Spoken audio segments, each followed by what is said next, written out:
Well, that news was certainly unexpected. We're going to get into it. The news dropping that the Bengals are going to allow the NFL's leader in sacks, Trey Hendrickson, to go out and seek a trade. What the flip are they doing? I don't know. Everybody's confused. There's mayhem going on Twitter. You're watching Deep in the Stripes, and I'm your host, Elise Jesse. I think everybody had this reaction. I think that's warranted. I think that's correct. Especially, what do you think Joe Burrow's thinking right now? That's the first thing that came across my mind when I saw that news jump out, because of the fact that the face of your franchise went to Radio Row in New Orleans and spent the early morning hours, even though he had to go to the NFL honors later on that evening. It's going to be a late night for him. He was up doing every single major network interviews from early in the morning, paraded through Radio Row, sitting there in front of the cameras and the lights. And I know for a fact, because I watched him do this parade, he was absolutely miserable. He wants nothing to do with sitting in front of the lights and the cameras. It's not him. He's not a fan of it.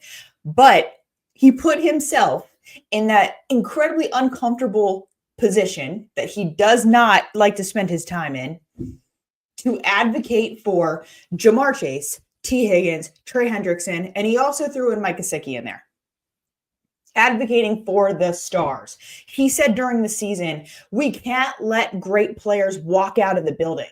He sent a very clear message. He sent that message after Duke Tobin was in Mobile, Alabama, talking about how hard it would be to complete all of these contracts, in particular to keep T. Higgins and Ja'Marr Chase together. So if you follow the timeline, you know that Duke Tobin said that. He only speaks like 3 times a year. So you have to go all the way to Mobile, Alabama, or the Combine if you want to talk to Duke Tobin, right? So he says that in Mobile. 10 days later, Joe Burrow goes on Radio Row. And then, 2 weeks later at the Combine, Duke Tobin is telling everybody that they are in position to get the contracts done. He switched his tone. And this is why, me in particular, I believe actions. I don't believe words at all. Most people in the world, you cannot take their words for face value. You cannot trust what they say. You can only trust what they do. Talk is cheap. So, what do you think? Do you think that the front office had a conversation with Joe Burrow before allowing Trey Hendrickson to seek a trade? Their best player on defense is now actively seeking a trade. And guess what? According to Fox Sports' Jordan Schultz, he is garnering interest. Is that surprising? No, that's not surprising whatsoever. The Washington Commanders are interested in trading for Trey Hendrickson. Trey Hendrickson set to make $16 million this year in his final year with the Cincinnati Bengals. He doesn't want that measly 16 mil. No, the price has gone up for him. He is seeking double than what he is set to make in 2025. 32-33 is the price tag, the price that he wants.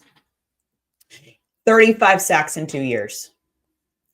Your franchise quarterback has actively spoken out about their ability to get these expensive contracts completed with their stars. And we saw a failure in July of 2024 with Ja'Marr Chase. It fell through. And I wrote about this, and I actually asked Duke Tobin at the Combine about that whole situation, how that fell through. And he simply said that Ja'Marr Chase changed his mind. Do players just randomly change their minds if the guaranteed money is where they want it? Or if that little tiny writing, that fine print, if that is where they want it? No, they're going to sign on for the money that they believe that they deserve. Ja'Marr Chase does deserve an extremely expensive contract. Why? You know it. You watched it. Triple Crown in 2024. Let me know in the comments, because right now at this moment, I'm happy that Trey Hendrickson has the ability to seek a trade. Like, if each player, each his own, okay? Like, he's doing the best for himself. It's a business. The Bengals are going to do the best, what's best for the team, and the players got to look out for number one, right? So, okay, Trey, seek a trade. Personally, for him, I'm sure that that's going to work out in his favor. What gives Bengals fans the confidence that the Bengals front office is going to get the other stars secured under contract? I mentioned it. So full disclosure, we recorded an episode of Deep in the Stripes, and right as we finished recording the episode, like 10 minutes later, the Trey Hendrickson news dropped. They're so dramatic, I swear. You say media members are dramatic? No. Mm-mm. Bengals front office. I'm joking. I'm being ridiculous now. What gives you guys the confidence that they will get these other stars contracts completed? They couldn't get it done last year with Jamar Chase. Then the price went up. I've been asking what is taking so long. What's taking them so long to get these deals done? After Duke Tobin at the Combine said that they were in position to pay these guys and get the deals done, T. Higgins lets out a little tweet with a cap. The cap emoji, if you are not familiar with it, means you're capping, you're lying. That's what that means. And then T. Higgins later broke the news that he was tagged. Now, the Bengals put in that email, yes, we have tagged T. Higgins with the intent of getting a deal done. A lot of talk. I'm hearing a lot of talk. I'm not seeing a lot of action here. Well, yeah, we are seeing action, just not in the right direction.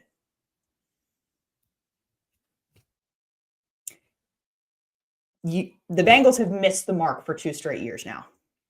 Haven't even come close to the targeted mark of competing for a Super Bowl.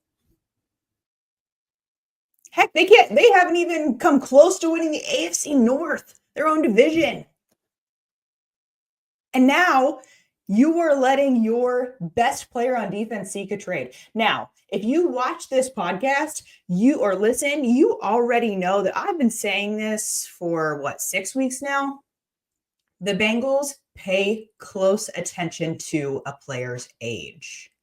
The fact that Trey Hendrickson is 30 works against him. And I have been saying that because if you pay attention to the Bengals history, when a player gets up in age, they start questioning whether or not that player will be able to be as productive as they have been in previous years. So when they look at Trey Hendrickson, and I've already said this on this podcast, when they look at Trey, they're like, you want a 3-year extension.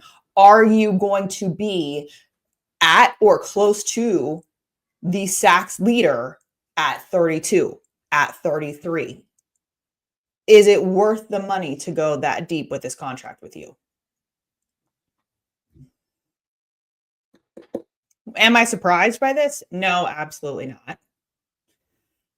It's like, I was kind of, when someone mentioned, I think it was during the Combine, someone mentioned a Trey Hendrickson trade in my mind, knowing that he's set to make $16 million and knowing that that's way too low. I'm like, yeah, I could see that.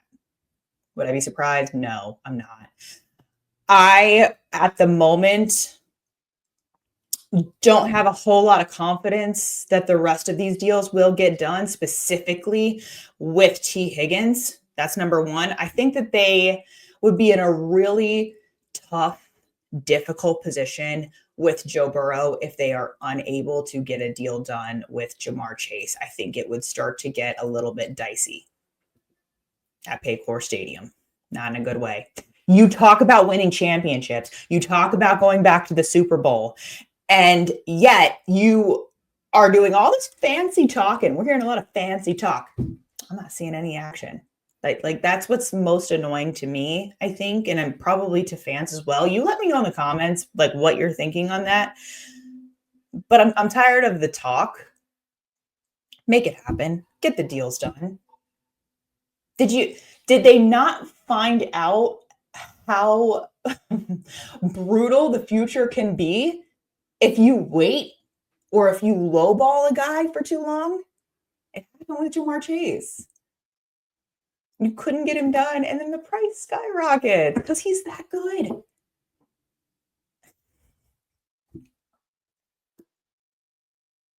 I don't know, man. Quite the interesting dilemma they are in. I wonder what Al Golden thinks too. I know that he's very good at connecting with younger players, and they need to go young in a lot of areas because of the amount of money that they need to commit to their star players on offense. But geez, who do you have to build around on the defensive side of the ball?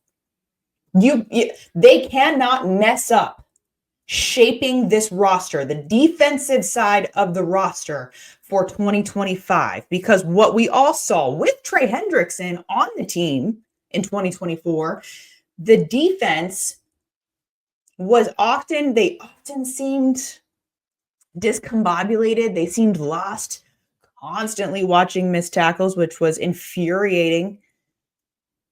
There's a new defensive coordinator now, but obviously it's going to take a little bit of time for some of these guys to adjust. There's totally different verbiage with a new coach or a new defensive coordinator that they have to adjust to. It's like some players have likened it to a totally different language, like learning a new language with a different coach, understanding exactly what's expected of them. You need to make sure that the players on the defensive side of this roster can actively stop guys like Patrick Mahomes, can have an effect on Lamar Jackson. That'll be interesting to see. I'm interested to see how this shapes out. Right now, not impressed whatsoever. We still have some time, but I'm still like, the clock is ticking. Joe Burrow he was sacked 48 times last year, and he actually evaded a lot of sacks because he's so talented. He gets the ball out so quickly, and he is able to just kind of maneuver his way away from the defensive ends, running for his life. Clock's ticking. Make it happen. I also wonder, I've already said that I wonder like what Joe Burrow thinks about this situation or what Al Golden thinks. I also wonder what Zach Taylor thinks. What do you think his reaction was?